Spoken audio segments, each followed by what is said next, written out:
네, 두 번째 주제는 바로 눈 알레르기입니다. 눈 알레르기라는 것은 바로 눈과 관련돼서 여러 가지 증상들이 나타날 수가 있는데, 정말 알레르기라는 것을 붙이면 정말 못 고친다, 잘 안 낫는다, 이런 뜻입니다. 그럼 이럴 경우에 한의학에서는 어떤 관점에서 봐서 눈 알레르기를 치료하는가에 대한 얘기가 되겠습니다. 한의학적인 관점은 완전히 다릅니다. 눈 알레르기는 다양한 증상이 나타날 수가 있습니다. 눈이 뭐가 낀 듯하다, 눈이 뻑뻑하다, 눈이 간지럽다, 눈이 아프다, 이렇게 너무나 눈이 불편한데 가서 검사를 하면 아무것도 안 나와요. 약을 주는데 조금 넣으면 조금 낫는 듯한데 그걸 계속 넣을 수도 없어요. 그래서 이제 그때 한의원을 찾습니다. 그런데 한의학적인 관점으로 여러 가지 관점에서 보고 한의학적인 관점으로 치료해주면 좋은 효과가 나는 경우가 꽤 많습니다. 그래서 오늘은 눈 알레르기를 한의학에서는 어떤 관점에서 치료하고 어떤 관점에서 봐야 하고 어떤 치료 효과가 나는지 그 사례도 오늘 말씀드리겠습니다.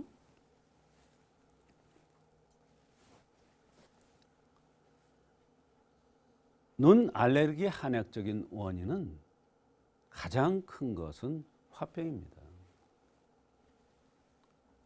쉽게 화병이라고 얘기를 했는데 화병이 검사상에 나타납니까? 스트레스에 의한 병이 나타나요.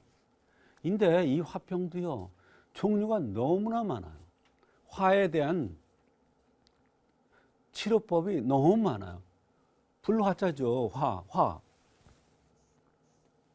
불이 났으니까 꺼주는데 물로 그냥 꺼준다, 이렇게 단순하지가 않아요. 사람에 따라서, 체질에 따라서, 나타나는 증상에 따라서 화를 꺼주는 방법이 아주 다양합니다. 마찬가지로 눈병은 화병이다, 이런 거 간단한 게 아니에요. 정말 간단한 게 아닙니다. 어떤 여자가 눈이 너무 불편하다고 왔어요.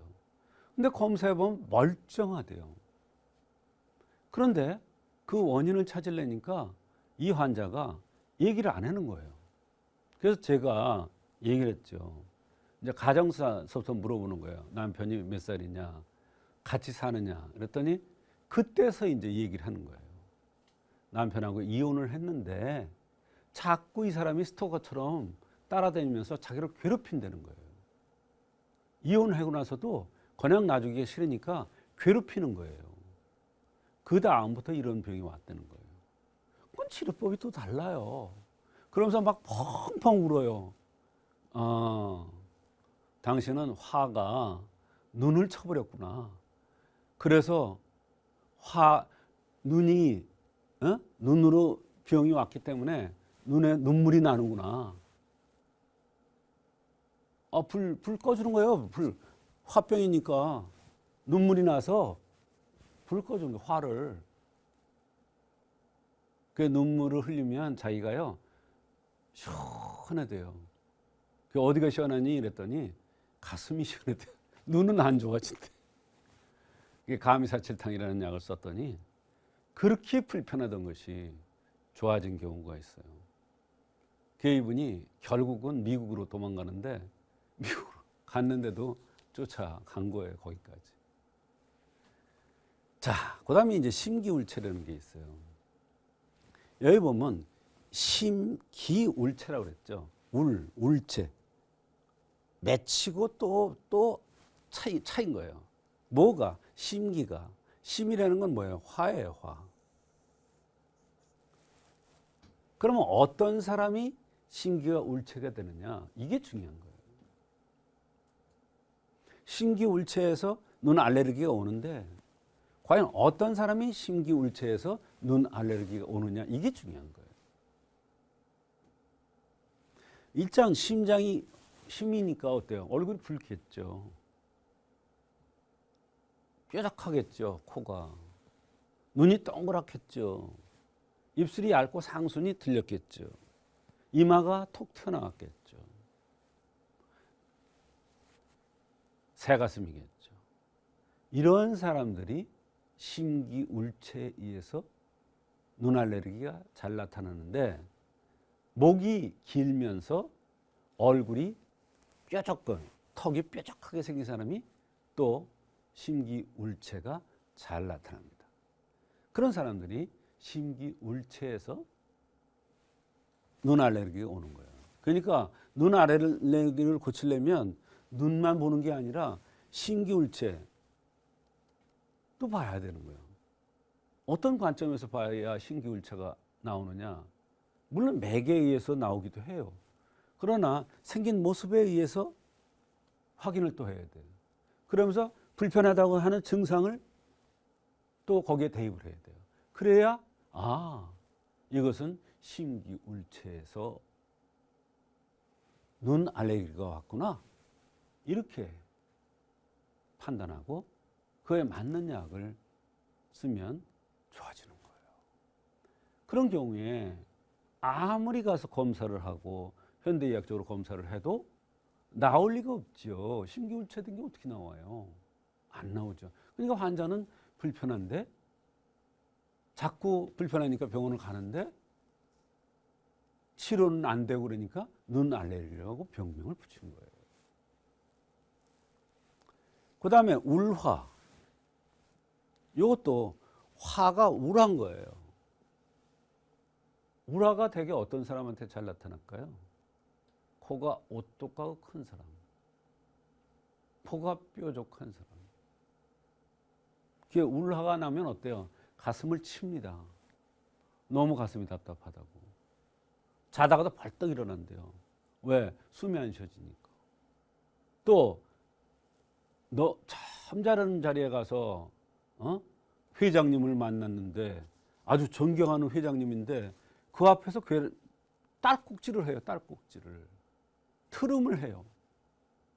이게 뭐예요? 점잖은 자리에서 나도 모르게 트름이 나와요. 꽉 그러면서 얼마나 민망하겠어요. 이거 울화가 솟구치는 거예요. 울화가 눈을 치면 눈 알레르기가 오는 거예요. 그럴 때 울화를 꺼주면 바로 트름도 좋아지면서 눈 알레르기가 좋아지는 건데, 이 울화병이라는 것을 찾아내기가 쉽지가 않아요. 그래서 형생맥증을 합의해야 된다는 얘기가 나오는 거예요. 형생맥증을 합의해야 된다는 게 뭐냐? 생긴 모습을 보고, 얼굴 색깔이 어떤가를 보고, 맥을 보고, 그분이 호소하는 증상을 봐서 이것은 울화구나. 이게 울화를 없애줘야 되겠구나. 그럼 울화를 없애주면 저절로 눈 알레르기가 좋아지는 거예요. 이거 보세요. 화병, 심도 화죠? 이것도 화예요. 근데 다 달라.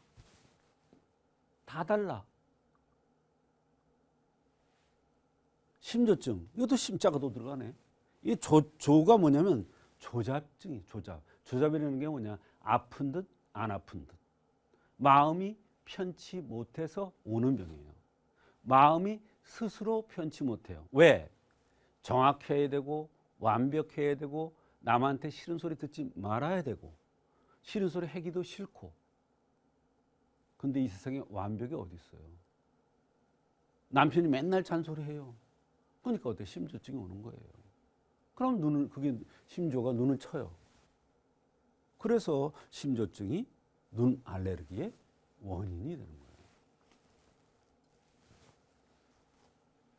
거예요. 눈 알레르기 한의학적 치료는 해울 화중탕. 해울이에요. 울을 풀어주는 거예요. 화중이에요. 화를 잘 조절해 줍니다. 가미사칠탕. 요거는 심기울체가 됐을 때 주로 많이 쓰는 그러한 아주 명처방입니다. 명처방. 이것도 가미사칠탕도 여러 군데 나오는데 요 경우에는 신과에 나오는 가미사칠탕을 써야 됩니다. 인후에도 가미사칠탕이 나와요. 위완통에도 가미사칠탕이 나옵니다. 향사평이사는 심조증이라고 해서 내상인데 조잡증이에요. 그중에서 화성을 띈 사람들, 너무 착하게 살려는 사람들, 남한테 돈을 꾸지도 않지만 만약에 돈을 꿨으면 빨리 갚아야 되는 사람, 이런 사람 어때요? 스스로 자신을 볶아서 말리는 거예요. 그러면 소화장애가 와요. 그래서 소화장애가 오면서 눈이 불편해요. 그러면 이 향사평이산을 써서 마음을 다스려요. 심조를 다스려줘야 돼요. 가미이진탕. 요 이진탕은 요 가슴을 풀어주는 약인데 이 가슴은 또 눈이에요. 가슴은 이 눈과 가슴은 또 연관돼요. 그런 대표적인 처방이 이진탕, 가미방입니다. 이와 같이 눈 알레르기는 한의학적으로 다양한 각도에서 그 사람의 체질이나 생긴 모습이나 맥을 보아서 그 원인을 정확하게 찾아서 치료하면 눈이 뻑뻑하다, 아프다, 불편하다, 가렵다 하는 눈 알레르기 질환이 한의학적으로 잘 치료될 수가 있습니다.